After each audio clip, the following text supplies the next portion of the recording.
దేవరాపల్లి మండలానికి సమీపంగా ఉన్నటువంటి వాకపల్లి గ్రామం. వాకపల్లి అంటే చాలా మందికి తెలియదు అర్థం. వాకపల్లి అంటే వాక్కు చాతుర్యం కలిగినటువంటి ప్రజలు నివసిస్తున్నటువంటి గ్రామం ఇది.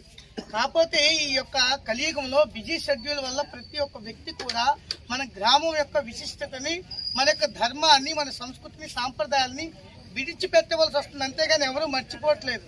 కాబట్టి ఇటువంటి గ్రామానికి తూర్పు దిక్కున హనుమంతుడు. హనుమంతుడు అంటే ఏంటి? ధైర్యానికి ప్రతీక.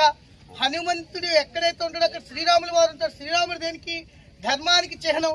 అటువంటి రామభంటి అయినటువంటి హనుమంతుడి వారి యొక్క తీర్థ మహోత్సవాలు మన యొక్క వాకపల్లి గ్రామంలో ఉన్నటువంటి అన్ని రాజకీయ పార్టీ నాయకులు నిజంగా కలిసి జరుపుకోవడం ఇది చాలా అదృష్టం. ఈ పార్టీ ఆ పార్టీని కాకుండా అందరూ మనుషులు.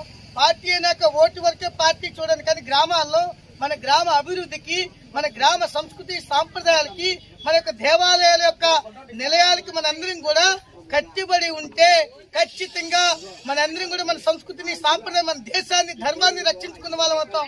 కాబట్టి రాబోయే రోజుల్లో మన వాకపల్లి ప్రజలందరూ కూడా వాక్ చాతుర్యంతో మంచి ఉద్యోగాలు సాధించి మన వాకపల్లికి మంచి పేరు తీసుకొస్తారని చెప్పి ఆశిస్తాం. మీ అందరికి కూడా ప్రేమాశలు తెలియజేసుకుంటూ భారత్ మాతా కీ జై, భారత్ మాతా కీ జై.